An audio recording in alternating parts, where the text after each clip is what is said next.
ನಮಸ್ಕಾರ, ಎಲ್ಲಿಗೂ welcome back to my YouTube channel. So ಇವತ್ತಿನ special recipe dhaba style chicken masala. ಬನ್ನಿ ಹೇಗೆ ಮಾಡೋದು ಅಂತ ನೋಡೋಣ. ಒಂದು ಪ್ಯಾನಿಗೆ ನಾನು 2.5 ಟೇಬಲ್ ಸ್ಪೂನಷ್ಟು ತುಪ್ಪ ತಗೋತಾ ಇದ್ದೀನಿ. ಇದಕ್ಕೆ ನಾನು ಹೋಲ್ ಸ್ಪೈಸಸ್ ಹಾಕೋತಾ ಇದ್ದೀನಿ. ಅಂದರೆ ಒಂದು ಕೆಂಪು ಮೆಣಸು, ಒಂದು ಚಕ್ಕೆ, ಒಂದು ಲವಂಗ, ಒಂದು ಏಲಕ್ಕಿ, ಆಮೇಲೆ ಸ್ವಲ್ಪ ಸೋಂಪು ಹಾಕ್ಕೊಂಡು ಇದನ್ನು ತುಪ್ಪದ ಜೊತೆ ಸ್ವಲ್ಪ ಫ್ರೈ ಮಾಡ್ಕೊಳ್ಳಿ.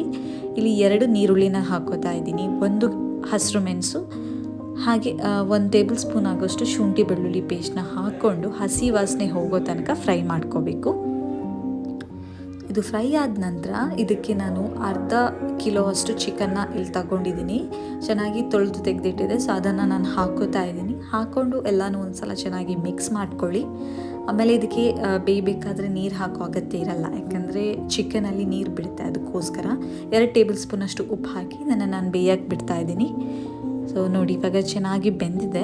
ಬೆಂದ ನಂತರ ಇದಕ್ಕೆ ನಾನು ಒಂದು 2 ಟೊಮೆಟೊನ ತಗೊಂಡಿದ್ದೆ. ಸೊ ಅದು ಟೊಮೆಟೊ ಹಾಕೋತಾ ಇದ್ದೀನಿ.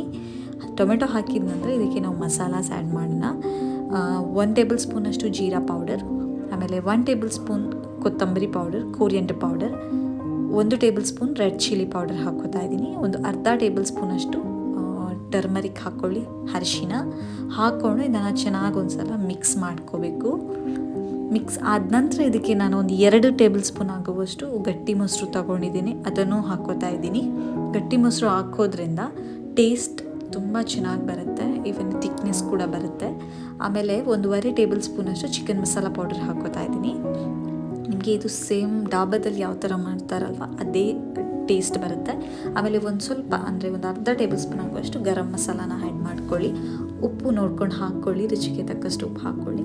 ಸ್ವಲ್ಪ ನೀರನ್ನು ಹಾಕಿ ಇದನ್ನು ನಾವು ಮತ್ತೆ ಈ ಮಸಾಲ ಎಲ್ಲ ಸ್ವಲ್ಪ ಹಸಿ ವಾಸನೆ ಹೋಗಬೇಕಲ್ಲ, ಹೋಗೋವರೆಗೂ ನಾನು ಸ್ವಲ್ಪ ಮೇಲೆ ಕೊತ್ತಂಬರಿ ಸೊಪ್ಪು ಹಾಕಿ, ಗಾರ್ನಿಷ್ಗೆ ಕೊತ್ತಂಬರಿ ಸೊಪ್ಪು ಹಾಕಿ ಇದನ್ನು ಒಂದು 2 ನಿಮಿಷ ಬೇಯಕ್ಕೆ ಬಿಡ್ತಾ ಇದ್ದೀನಿ.